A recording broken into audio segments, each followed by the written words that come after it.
What's up, everyone? Welcome to Unmasked, where things are discovered, uncovered, brought to the light, and made known.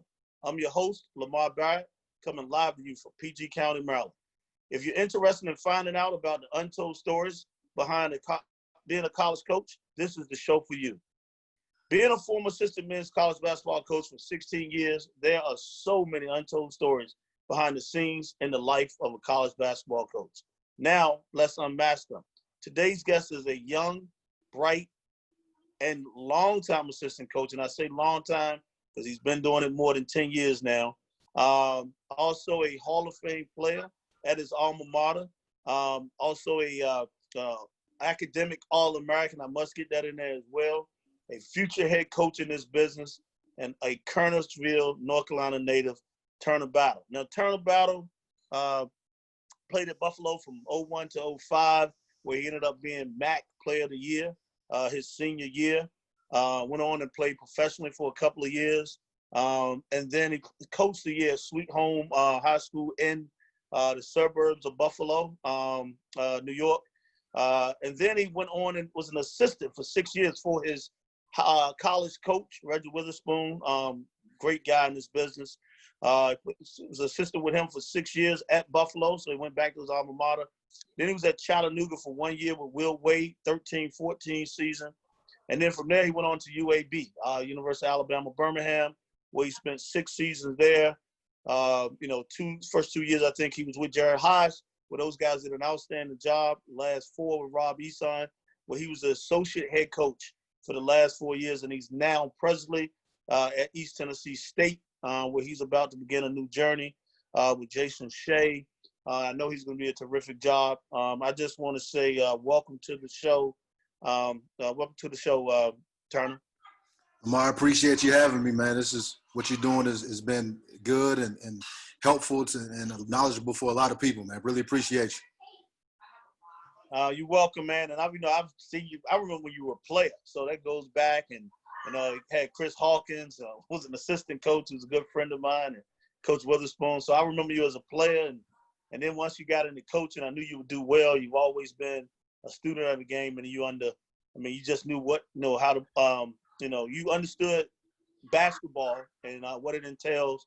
And then, I think you just have it to be a head coach, and I'm just waiting to see that to happen one day. But I know you'll do your best job at East Tennessee State, just like you did at Alabama, Birmingham. So let's go ahead and get right into it, man. Let's go ahead and get unmasked. That's what we're here for. First thing I like to always ask, come to the show is, man, there's no handbook, man, to being a college coach. I mean, tell me about your first day, first week, first month, after things are done with human resources or orientation, because nobody gives you direction. But you've been on the other side as a player.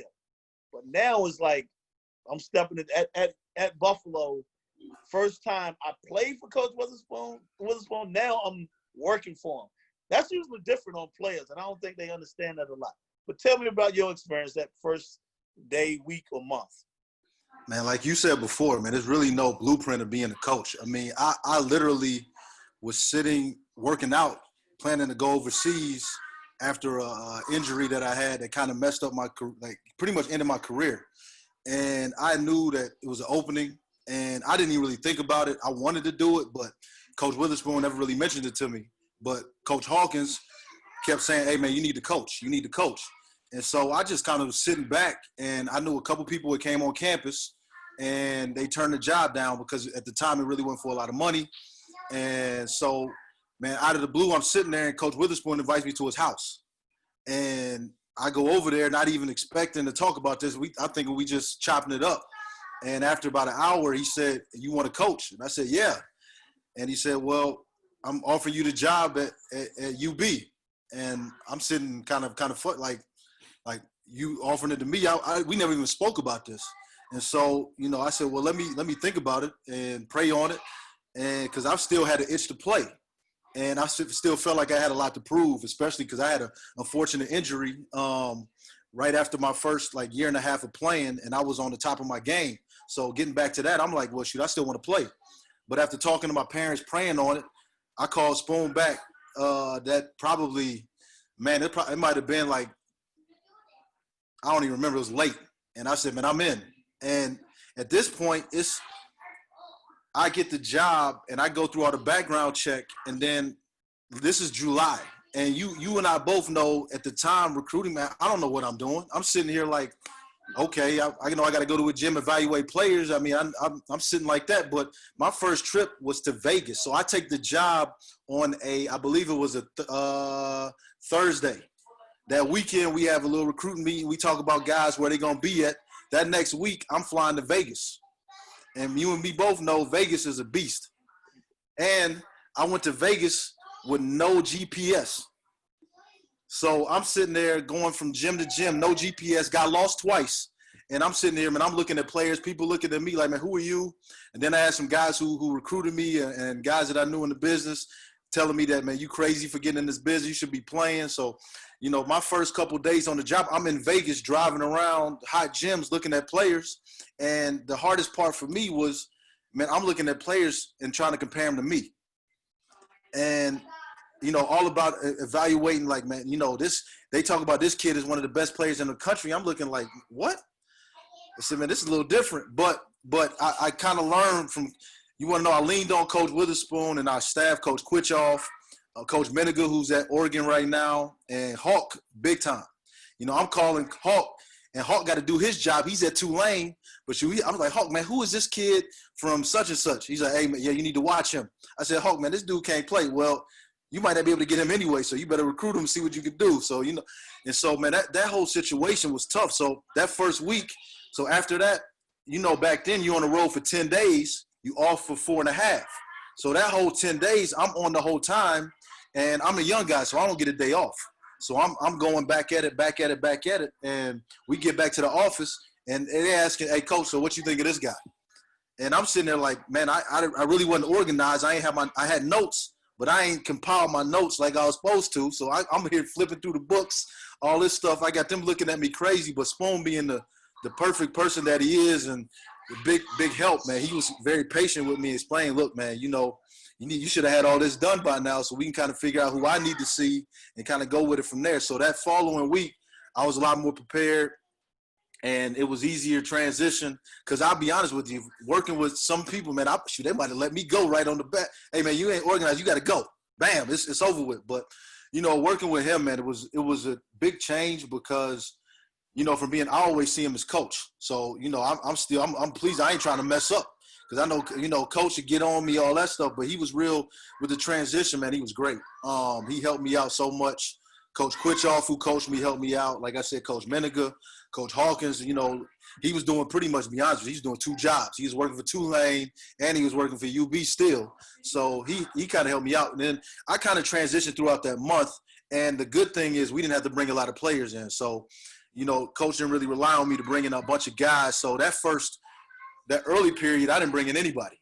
But the late period, I was able to establish myself, bring in some guys, help me through the process. So he kind of helped me with that, but that part was crazy in itself, getting the job in July, going on the road. But the coaching part, man, I kind of felt like it was at ease because I knew the system, I knew what coach wanted, I knew how Coach Quitchoff was, and I knew Coach Heck at the time.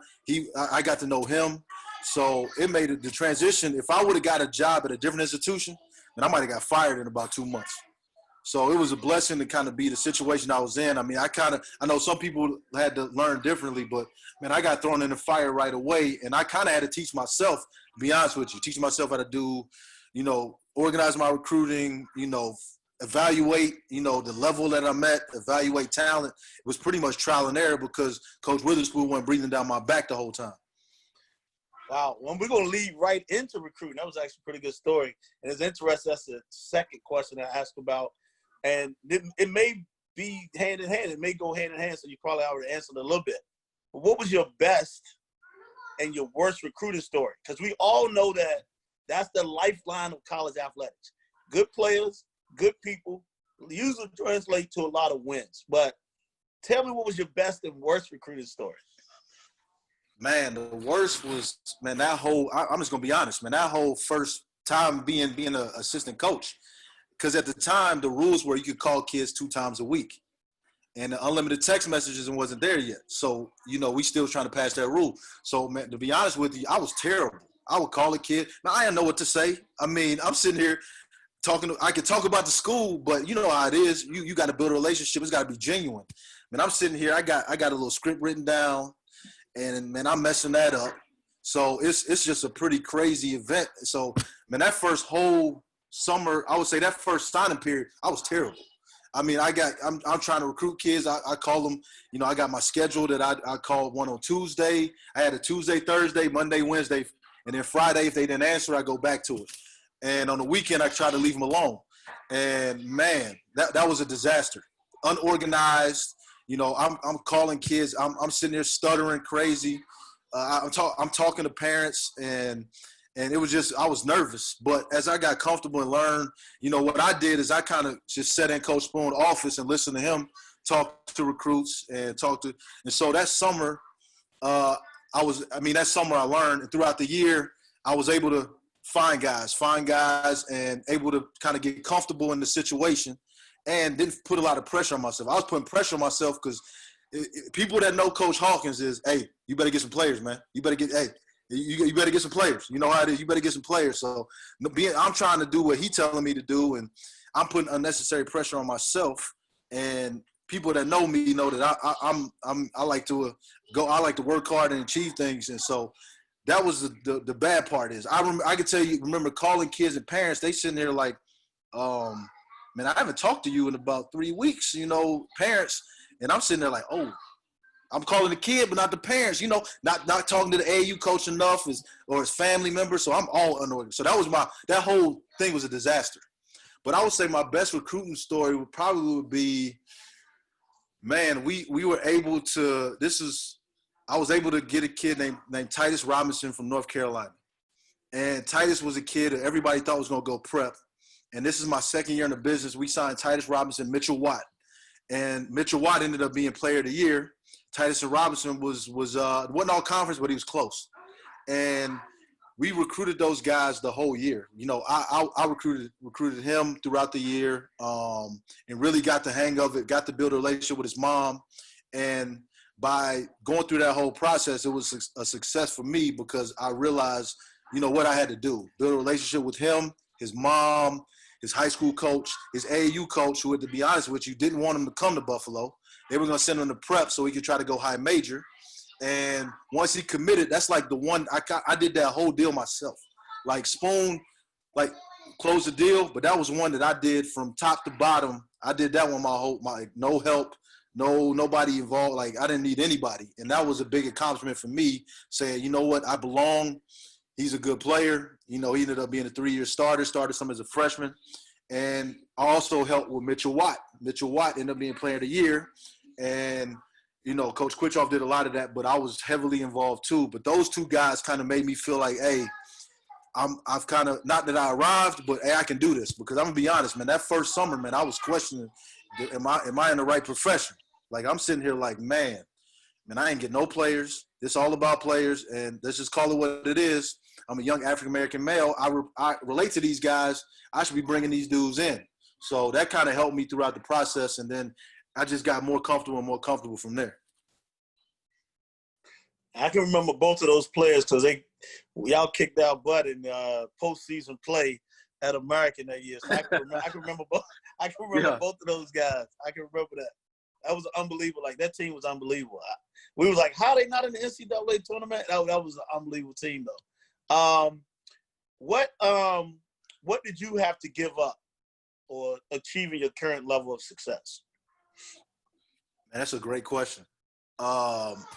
You and I both know, man, you got a family time, playing, to be honest. That was the biggest thing, playing. Because I started coaching at the age, I was 23 years old. And a lot of people know me, I'm pretty competitive. And especially when it comes to the court, man. I'm very competitive. And even as a coach, learning to change that competitive nature to teaching was a big adjustment for me. And man, playing, I still had an itch. I still felt good. I still could get it done in practice. When I first got into it, I felt like I was one of the better players out there. And playing career was big to start early because if I didn't take that opportunity, man, me and you might not be talking right now. I might be doing something else. So playing was a big part. Family time. I mean, I'm from North Carolina, and my family lives in North Carolina. And man, not being able to see them on a consistent basis, and at the time, I had a girlfriend at the time, and so time away from that, and then take time away from my teammates and my friends. A lot of my friends that were still playing come home in the summertime. Summertime, as we know, is the craziest time for coaches. So not being able to hang with them was tough for me as well too, and that was probably the biggest adjustment, just knowing that our job is 365 days a year. I mean, all every day, it's crazy. So true, man. So true. Now scouting, we know that like we can always tell who scout is, how they act on the sideline, who's invested, who's jumping up and down, So, but you always want to be part of everybody's scout, but whose is that game. And so, and we all know that you can do your best scout report. Guys will prepare. Everything. You got the calls. Guys go out, don't play as well. You know that you can do scout report okay. You miss some stuff. Got him been 3 for his last 25. Coach, he really not a shooter. He don't make shots. That's a sin you don't want to say to coaches. He can't make shots, because we all know he makes one, he makes two, and coach turning at you like, what do you mean? Like, he can't shoot. And the players, they playing off of him. That don't mean they're Division I basketball player. But what was your best and worst scouting report that you can remember? Man, my worst, I remember this for the rest of my life. We're playing at St. Bonaventure, and they have a point guard who's made 6 threes on the year. So going into the game, they had a pro on their team, Andrew Nicholson. And so what we did, the plan of it was we were going to double off of the point guard. And, I felt great about it because Coach Schmidt, they were really good. We had a good team. And I'm like, hey, man, it's a challenge for us, because Coach Witherspoon, when you got a scout, man, you running everything. So I'm excited about it. I'm hyped up. I'm ready to roll. And man, this kid hit 6 threes in the game. And Coach comes to me at halftime, and this is the one that hurt, because I don't want to let Coach Witherspoon down. That's my guy. He's like my second dad, uncle to me. He's like, man, I don't want to let him down. So he comes to me at halftime. He says, he wasn't as calm. He said, hey, you sure this guy hit 6 threes this whole? I said, Coach, I pulled out the stat sheet and said, look, because I think he hit 4 at the half, and we lost the game by it might have been by like 5 or 6, but we lost the game at the last second. So I was like, Coach, here's the stats right here. He's like, but it's working. Like, Nicholson's not killing us. And so he's like, should we stop? I was like, Coach, let's just stay with it. Well, I think we're up 1, and this dude hits it. We double. He hits a 3 at the top of the key. Spoon looks at me and bites his bottom lip, and that's, everybody know when Spoon do that. That means he probably want to say something, but he's still kind of the coach that he ain't really let me have it. But he looking at me crazy like, look, I told you we should have did something different. So so after that, it happened. They win the game. So after the game, he asked me again, after looking at the scout, TB, you sure? And shook my head. I looked at him, shook my head, and from that point, I was like, this is on me. My man hit 6 threes. It's a wrap. We lost. And so I remember that for the rest of my life, because at the end of the day, you don't want to lose because of your competitive nature, but it's different because I don't want to let Coach Spoon down, because that's my guy. Like if it weren't for him, I wouldn't be the player coach that I am right now. So I feel like I let him down, and man, we should have guarded him. So I'm looking crazy. But as far as best scouting report, man, I can't remember. I mean, there's been so many of them that I feel like the team successfully accomplished, but I can't really think of anything off the top of my head to where, because you and I both know, man, the scouting report is out the window when that ball tossed up a little bit, because you can't determine whether they gonna make shots or if you gonna make shots, because it might not be your night. He got a great plan, and we end up losing, and he hit 6 threes. I feel you, man. I just remember we played you guys at UAB, yep. And you guys shot. Listen, my scout. And I'm like, yo, y'all shot like 70% in the first half. I'm like, Coach, they can't shoot that way again. Man, y'all came out and shot 67 in the second half. I was like, I mean, this is unbelievable. Like, so we knew all this, all your stuff. We played each other. I mean, sometimes it's like, it's just your day, and that's how it is. Like, I mean, that happens, man. But I was like, no way they shooting that high again. Well, it happened. It's So funny, yeah, it's funny you say that though, because I remember me and you talking about that on the road, and I watched the film, and man, you was on the bench slapping that chair so hard. I was good. I was dying, and then you said, "Man, hey, look," you said, "Ha ain't hit that many. He ain't shot no threes all year. You want to start making them now?" You remember that? I remember that. I remember Yep, yep. that. I remember What's that. what's the biggest challenge you've experienced since you've become a college coach? The biggest challenge times have changed with just the student athlete social media. I feel like as the years have progressed in me being in this profession, I feel like kids know what nowadays they know way too much. Parents know too much, and I think the hardest part as a coach is adjusting but not changing who you are. And I feel like the hardest part is now you have to be so thorough and you have to be so direct. I take pride in really trying to be honest and straightforward through what I do. So if things don't work out, either way, I know I can sleep. And I would say the hardest part, the hardest adjustment is as each year it seems like, man, one thing I can tell you, and you know this too, is, man, you can't fool nobody nowadays. You can't fool and you can't hide. So you better make sure that you have what you have is correct, because one thing that these kids do now is they're going to tell you about it. And I don't know if it's a comfortable thing or a respect, but I know as a player, it's some things that I didn't say to coach that people freely say now. And it's not out of disrespect. I just feel like kids now know a little too much and feel like they have a right to say too much. So I would say that's a big part of it too. And you got to stay on top of like what's going on in the generations. Like generations change. It's funny, we talk about, man, I'm looking at pictures from, when Baggy was in. And now, man, you got the guys wearing these skinny pants and, man, these small shirts. And you just got to stay on top of that because video games, all that stuff, because you got to use that in recruiting. And with parents, you just got to be transparent with everything. So true, man. Hey, you coaches too. So true. So true.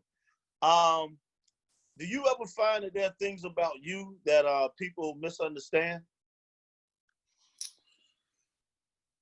I don't know. I would say I think people see me as a nice, hardworking guy, but I don't know if they realize like the amount of hard work and grind that myself and the staff that I've been a part of have appreciated. I would say for me, recruiting wise, I've recruited all over the country. I can't say now I can go to North Carolina. I know a lot of people, but I think the thing that's helped me is I've been able to recruit guys from all over the country. And I think what's hurt me also is that when I've taken jobs, when you interview, you know how it is, I don't have like say, hey, I can go here and deliver this guy. I work hard for all the guys that I get. Now, of course, as you get older, that relationship with people change, but I think people don't understand like being in this business. This is my 14th year, and it's been a grind because I haven't been necessarily in my niche to where I grew up. So I've had to kind of go to other places to build those relationships and get players and talk to people that in areas that I don't know. So I would say that's one thing I think people may not really appreciate the grind. And I think some people look at me as, man, you privileged because you didn't have to go through the grad assistant or the GA to the ops guy. So it hadn't been easy either. Like I said earlier, getting thrown into the fire is hard, and you know how it is. You got to win. So, I mean, what I didn't know is that, we had to win at Buffalo when I first got there in order for Coach to keep his job. And I didn't really think I was naive and didn't think about that. So that's what I think people don't really understand is that some people see me as, man, you got in it because you played. Yeah, I played, but what I did was playing is part of the grind too. And I don't think people appreciate that. Some people don't appreciate it. I mean, what I feel you wholeheartedly, and clearly you got that from Chris Hawkins about the niche in your backyard, because we've had a discussion all the time where I was like, man, a lot of times, coming back to DC, Maryland area, that ain't where you always gonna get your players. You got to find a whole lot of other places you got to go to and recruit players, because you don't always get the guys in your backyard a lot of times. And I think younger coaches need to understand that you need to be able to recruit everywhere and build relationships everywhere. So I definitely think you got that from Hawk a little bit. Yeah. what do you try? Because like you had good coaches. You played for a good one in Reggie. You talked about the guys you were playing for when you were at Buffalo. So they were talking about life lessons. But like, what do you try to teach your players besides basketball? Yeah, I think the reason why I got in the profession was to be a mentor. That's one thing that Coach Hawkins always taught me, and what I learned from him, Coach Hawkins, and all the Coach Quitchoff and Coach Menick, is that it wasn't just basketball. And some staffs it is. That's all they care about. And the reason why I think I got into it and all this stuff, and I try to help not make the mistakes that I made. Because going through my journey of playing, it's some things that I probably should have did coming out of college in the professional level that could have got me a better opportunity to play in the NBA or could have got more looks. And what I feel like is God put me on this earth to really mentor those guys and tell these guys start off with how much money you should be making, because I think a lot of these people are very they're not realistic to know, or they're not realistic when it comes to getting contracts. They think they should be making a whole lot more money. When you go overseas, man, it's a different type of deal. Like, it depends on what you get. You got to work your way up to the money that you want. And I think a lot of guys don't realize that. And I think that's what I try to do. And I try to prepare these dudes for this real world, man, because at the end of the day, we know the basketball is going to stop bouncing. And so I feel like I haven't done these guys justice, or the kids that I've coached justice, if I can't explain to them what's going on in this real world. Like, look, hey, man, you can't operate how you operate in classroom in the real world, because they ain't going to care about you. I try to be as transparent as possible to let guys know when you leave college, it's all about you, establishing yourself and your life.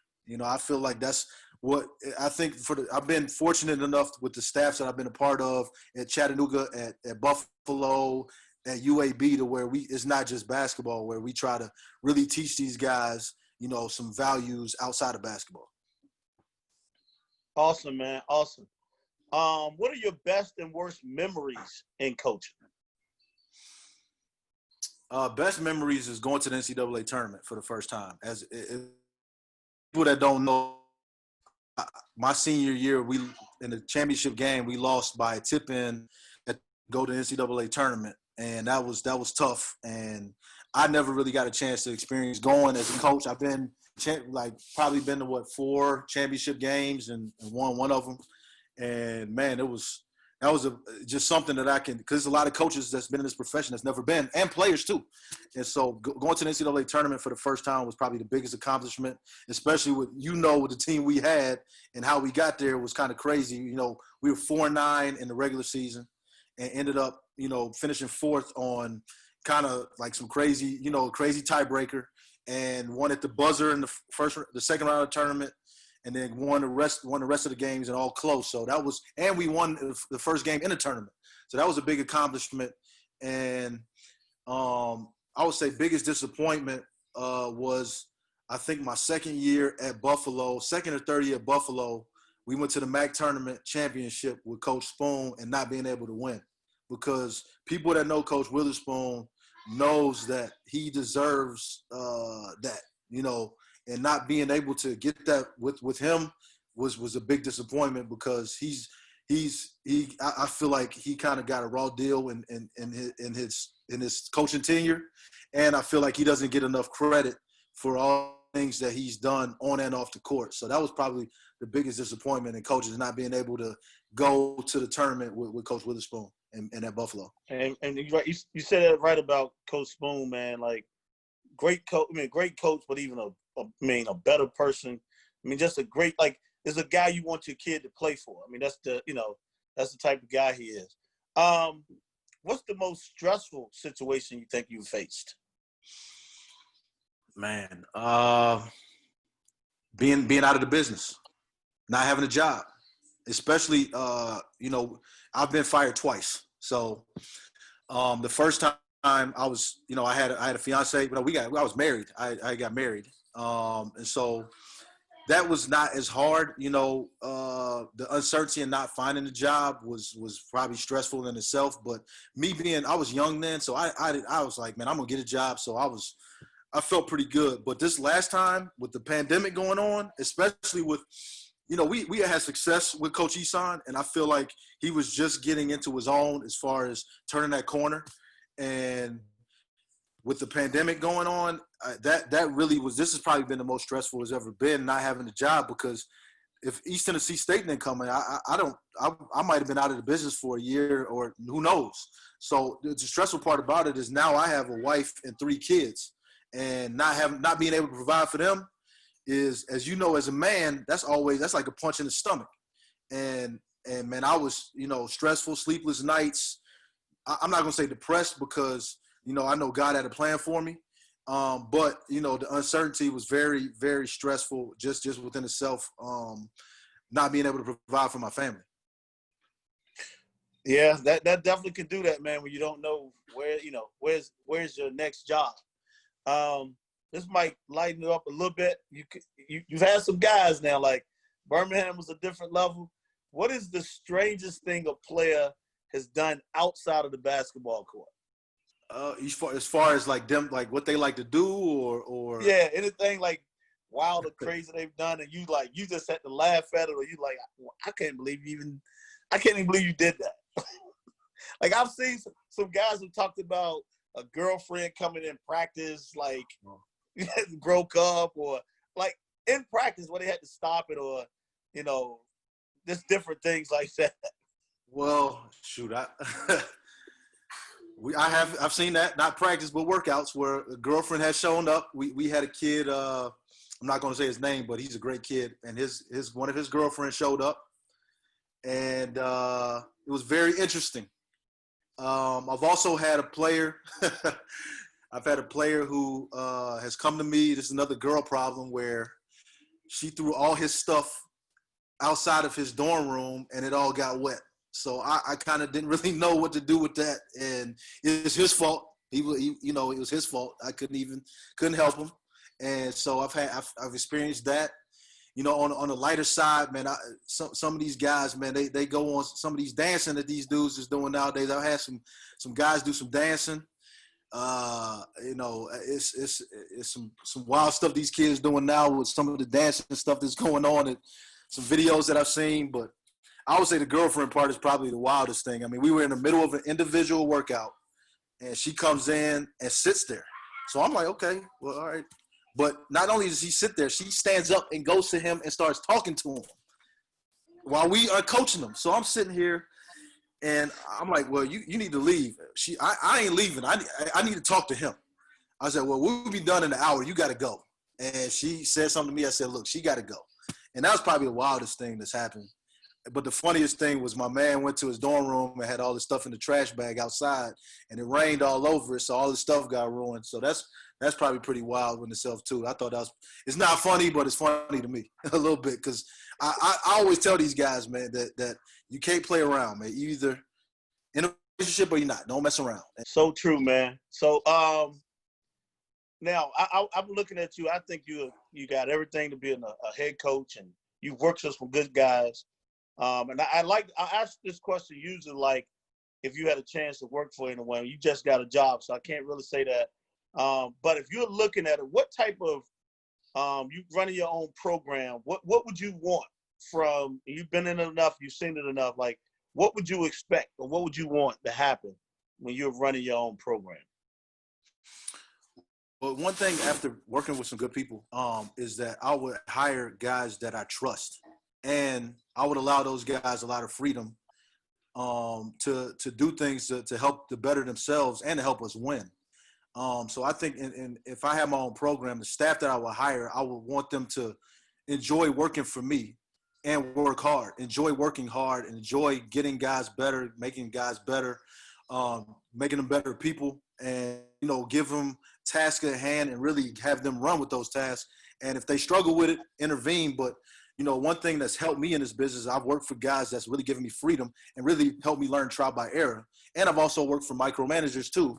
And so I kind of would not want to be that micromanaging person, because I didn't like it myself. So I would really hire guys that I really trust and really feel like they do a really good job without me, self-starters, because that's what I feel like I am. A guy that I don't have to call and say, hey, you need to do this, do that, whatever. Guys that's what I would do in a program, and hire good people.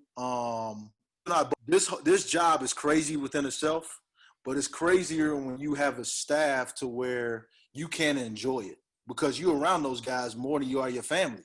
So you want to work with guys that's gonna really enjoy working with you. Of course, you're gonna have your disagreements, which I feel like if you don't have any, then you got a problem. But the disagreement got to be solved pretty quick. If guys are uncomfortable and don't like you or don't like working for you, then that's when you have a problem. So if I had a staff, I really want guys to really be able to be able to come to me and really have the freedom to master the tasks that I give them. Awesome, man. Biggest accomplishment you have experienced since you've been coaching college basketball? Last two institutions we've graduated everybody that I've been a part of. Every guy that we had, we graduated. That's at the end of the day, that's what it's all about. Especially for young African American males. You know, I really, especially for guys who have not been able to be the first to graduate in their household, but being at Chattanooga and at UAB, everybody graduating. I mean, because that's at the end of the day, guys will be able to play at best, 35. Being able to graduate those guys have been very important to me. That's why I do what I do. Great answer, man. Like a lot of times people forget that part of the business. Like, what movie or TV show title best describes your week? My week? Oh, man.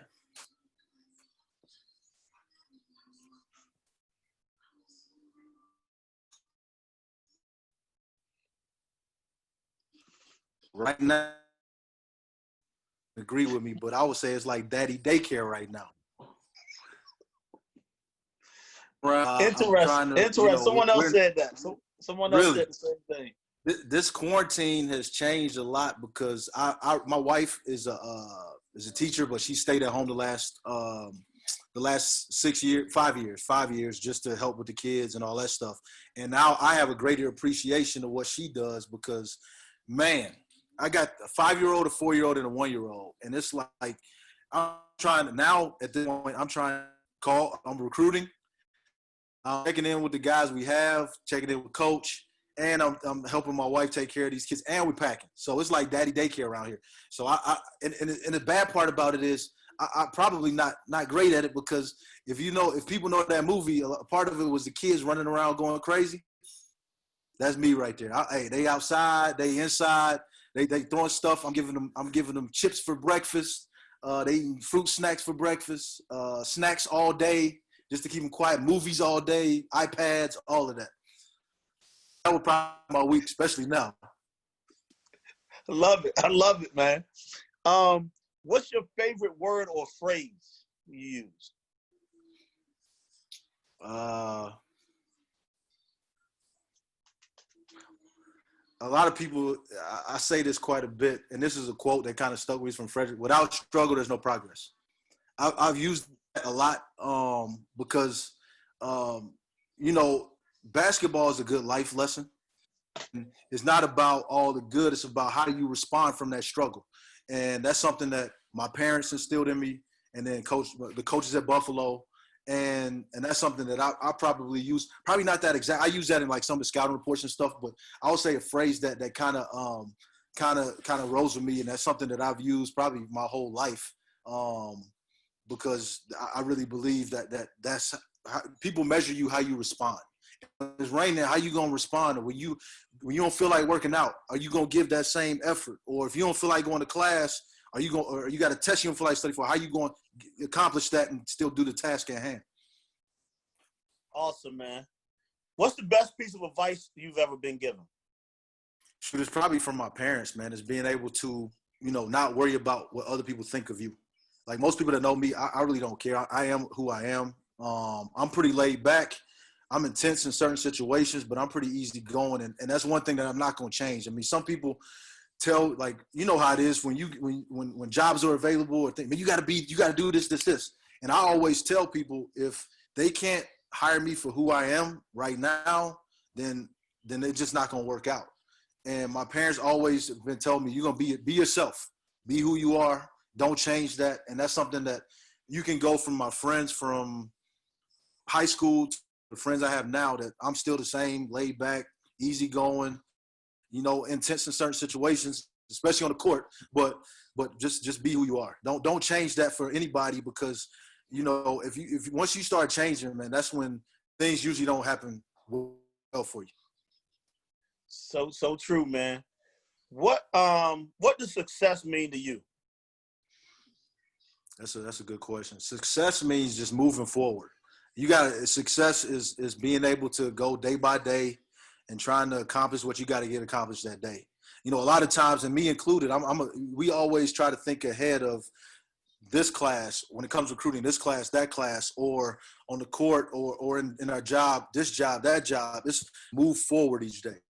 Being able to see my kids grow up, kids that I've coached, coaches that's coached me, watch them. That's success for me. All the other stuff, graduating is success. The championships are success, a small bit of it. And to be honest with you, I know that wasn't the question, but I feel like the job has changed because people are guys getting a higher education than what they've had. And I feel like people forget about that, especially administrators now, because everybody's trying to get the next job. But I hate to ramble, but success to me is being able to operate every day and wake up and be able to accomplish what you got to accomplish that day. Awesome, man. Where is your happy place? Because, you have a tough day, whether it's recruiting, it could be game, it could be just something just went bad. But what's your happy place? Where's your happy place? A good show. I'm trying to get better at reading, but I got a long way to go before that. And then the last thing I love to do, which I'm not able to do as much, is go fishing.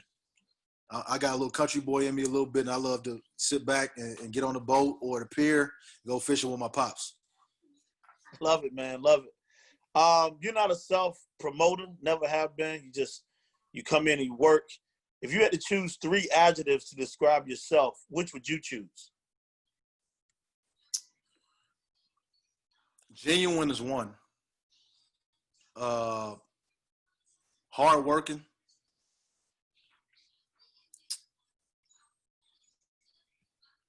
And that's a good question. Determined, I would say, would probably be the last one. I like that. 3 good ones. 3 good ones, man. What person and or event has had the most influence on your life? Shoot, I can't name one. First and foremost, I got to name my parents. They raised me. I'm fortunate and blessed to have mom and dad. I have a younger sister, and I'm forever grateful to them. And then I have a bunch of other people, man. I hate to ramble, but and I'm probably gonna forget some people. But my coaches at Buffalo, I went from North Carolina to New York, and it was a culture shock, and they really took that away from me, and they really taught me a lot about life, and about, the struggle, what to expect on and off the court, and they've helped me, and still, like, they gave me enough freedom to be able to fail, because I have failed a bunch of times, and they've also given me the confidence to be able to build me back up too. So they've been a big part of that. And then the coaches I work for, Coach Hass, Rob, Coach Will Wade, all those guys have been influential in my life. But I would say in the coaching world is one person, and that's probably been the biggest influence on my life, is Chris Hawkins. He recruited me along with Coach Spoon, and he is, man, I talk to him to this day. We still talk. I'd do anything for him. He's been so influential throughout the coaching business and in life. And throughout this process, he's always been there for me through my ups and downs. If I need somebody to talk to, positive or negative, I can always count on him. And my teammates in college too would probably be, I'd say, the last one, because we got a pretty close bond, and I'm pretty still well connected, and we talk a lot to this day too. And then the last person, go ahead. The last person too, I can't leave her out, because she's the number. She's the chief of my wife. I can't leave her out. I know I'm naming a lot of people, but she is unbelievable. I'm blessed. She is She understands the coaching world. She understands the struggle. She understands everything. My wife is unbelievable. If I can find somebody, if somebody can say they got somebody better than her, then good luck with that. Ain't nobody better than my wife. She's unbelievable. Hey, I'm glad for you to say that. Make sure you're a smart man on that one. Even though it's the truth, you're smart on that one. See why you was I see why you was a All-American, academic All-American there. You're pretty smart. Knowing what you know now, what would you tell your younger self to prepare for as an assistant coach? I would tell my younger self to be a little bit more organized and to really ask more questions and be more open. Because when I first got in the profession, man, I was all about, and I speak to people that are I always speak, I was raised that way, but I felt like I really was not, I was kind of like in a circle to where I wasn't really out there really getting involved with figuring out about jobs or how to better myself with the stuff that's going on now. I really would tell my better self, my younger self, to be a lot more thorough, tell your story, and really, probably pretty much that's really all I can think about as far as that part right there. Awesome, man. Well, look, I want to thank you again, Turner, for being a guest on the show and being unmasked. Is there anything you want to say to the viewers before we go? Well, first off, I want to appreciate you, man. I appreciate you having me on here. We go way back, and I really appreciate, the relationship we had. Appreciate you having me on here. And I would say for just a little advice for young coaches that's getting in the profession is that, man, just take it day by day and really work on. Don't worry about all the stuff that comes with becoming a assistant coach. I feel like you have to work each day to help better yourself to be prepared for that situation. And that was advice I would give to young guys getting into the profession. And another thing is to be yourself. I feel like a lot of guys are getting into the profession now to not really be themselves, trying to be somebody else. Be yourself, and if they can't accept you for who you are, it is what it is. It ain't meant to be. Awesome, man. That's a great nugget to end on. So I want to thank you, and thank you again for those kind words, man. I do value that. Like, just going back, watching as a player, and then seeing you develop into the coach you are now, and for the coach I think you can be down the road. But I want to thank you viewers for watching another great show. Stay tuned for the next guest as we get them unmasked. See you next time, and stay safe.